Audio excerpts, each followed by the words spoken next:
Eu recebi uma pergunta, inclusive não faz tempo não, foi agorinha há pouco.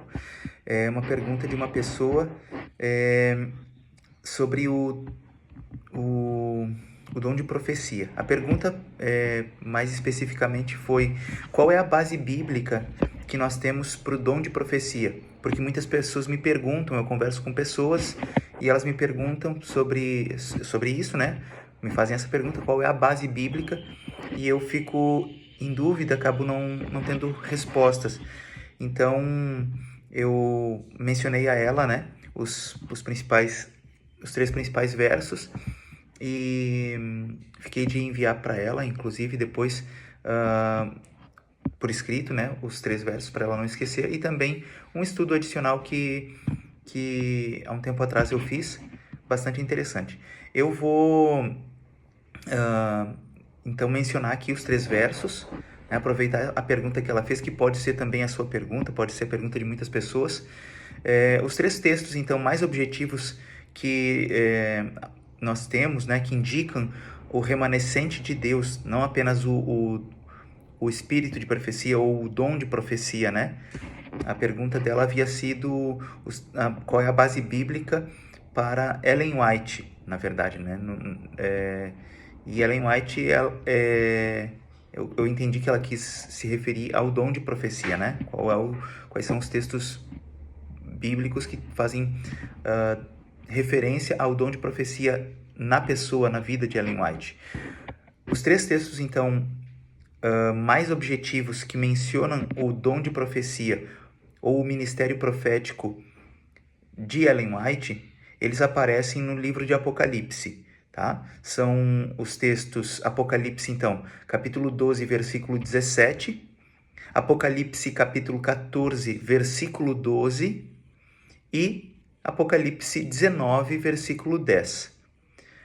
12, 17, 14, 12 e 19, 10. Agora, então, eu vou... não quero tornar esse vídeo longo, mas eu vou apenas mencionar o que cada um desses 3 versos, né, ou 3 passagens bíblicas informam. Em Apocalipse, capítulo 12, versículo 17, são mencionadas duas das principais, na verdade, 2 importantíssimas características do remanescente. O remanescente tem mais características, mas essas são 2 características muito importantes. Uma delas é que eles guardam, né, o remanescente guarda os mandamentos de Deus.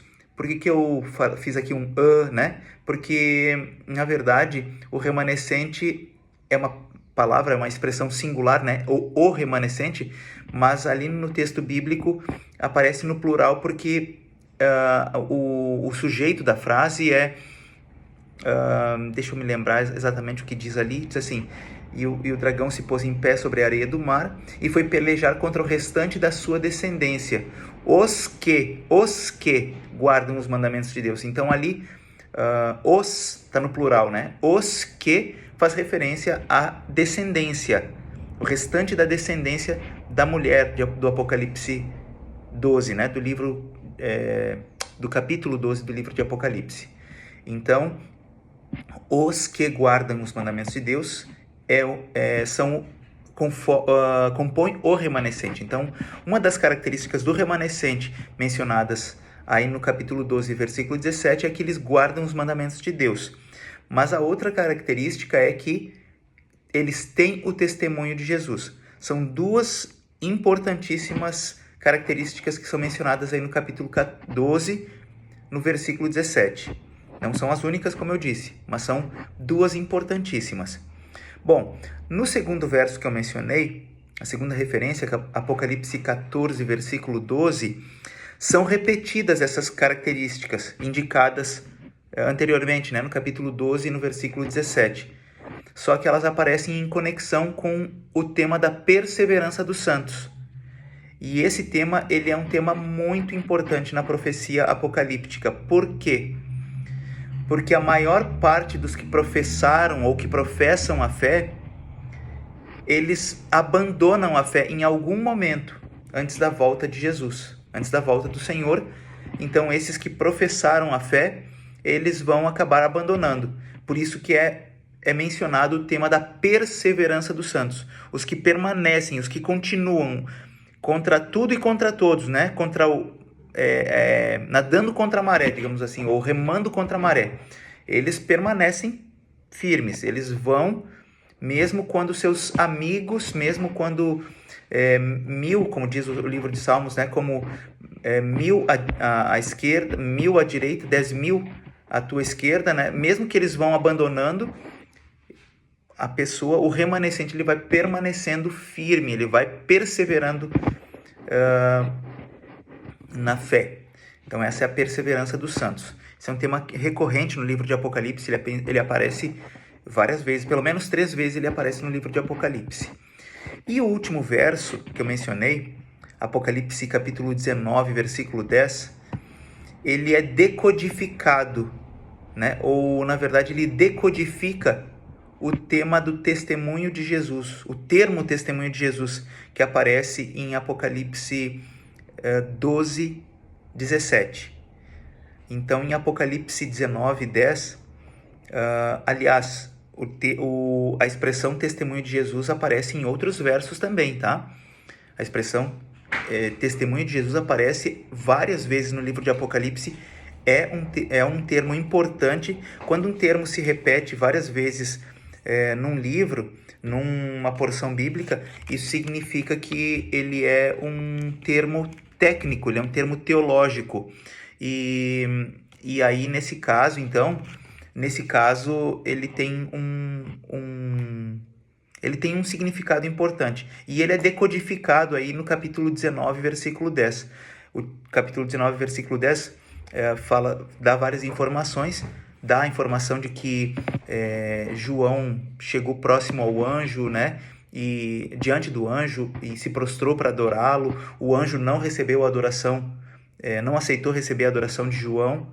Ele disse: eu sou um conservo teu, eu sou um servo junto contigo, né?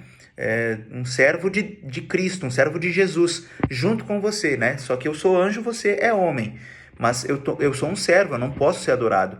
Bom, no final do verso, o anjo diz assim: adora a Deus, porque o testemunho de Jesus é o espírito da profecia. Olha que importante, o testemunho de Jesus é o espírito da profecia. Então fica explicado, fica decodificado o termo, né? Testemunho de Jesus. É o espírito de profecia, nas palavras do anjo, né?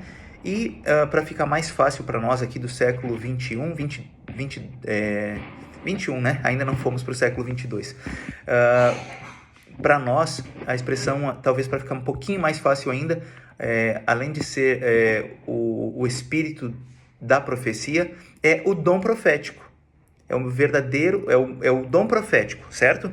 Agora, falando em verdadeiro, eu queria só abrir uma janelinha aqui, tá?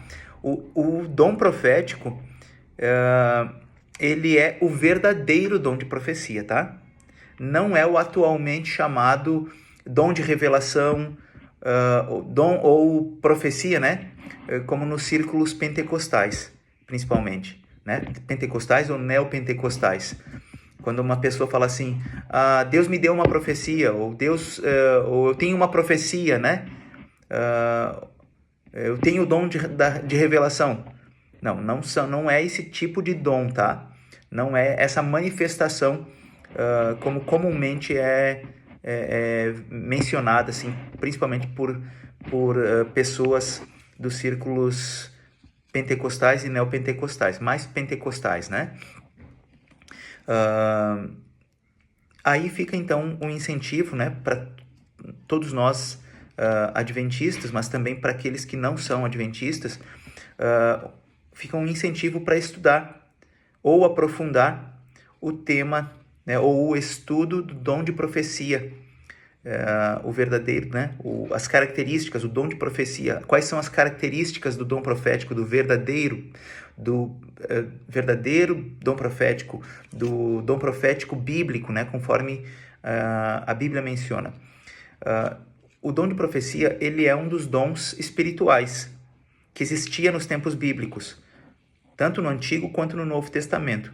o dom que os profetas, os escritores bíblicos, né, os profetas bíblicos tiveram desde o Antigo Testamento, lembrando que os primeiros profetas, eles não eram escritores, eles eram verbais, tá? E depois, então, com mais tempo, num outro vídeo, eu menciono por quê, ou qual a diferença dos profetas verbais, que foram os primeiros, e também os profetas, e daí dos profetas escritores, que foram os profetas que vieram depois deles, né? Uma questão simples, mas uma importante questão histórica, né? Que fez surgirem os profetas escritores, né? Os redatores da vontade de Deus. Bom, isso já nos tempos do Antigo Testamento. O Novo Testamento continuou, inclusive houve bastante manifestação de profetas no início do Novo Testamento, ali no período da Igreja Primitiva. E aí, assim, ao longo da história, depois ali do primeiro século, não houve mais dom de profecia. Se apagou o dom profético por séculos, até 1800, até por volta ali dos anos 1820, 1830, 1840. Então ficou ali quase 2.000 anos, ficou aí um período histórico de quase 2.000 anos, ou 1.900, 1.800 anos, sem manifestações do dom profético. E aí, então, ele toma uma importância muito especial no tempo do fim. Isso num outro vídeo eu vou explicar o porquê e como, né?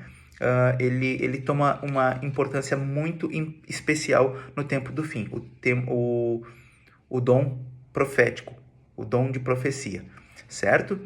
Então, é isso, tá? O importante é nós sabermos que as características do remanescente, elas duas, né? Pelo menos as duas importantíssimas que são mencionadas no livro de Apocalipse, é a guarda integral dos mandamentos. Não são 9, não são 8, né? São todos os mandamentos de Deus. Aqui uma menção clara aos 10 mandamentos, uma menção que, quando ela é estudada assim mais especificamente, o tema dos mandamentos, dos 10 mandamentos de Deus na Bíblia, a gente vai encontrar no livro de Apocalipse também bastante informações. Mas, além disso, né, guarda os mandamentos, a fé de Jesus. E aí a expressão, fé de Jesus ou testemunho de Jesus, a expressão testemunho de Jesus é uma referência clara ao dom profético, ao verdadeiro dom profético, certo? Um dom que já existia nos tempos bíblicos, Antigo e Novo Testamento, mas que recebe um papel central e muito, muito especial no tempo do fim. Tá bom? Um grande abraço, que Deus abençoe muito você, abençoe muito seus queridos e até mais.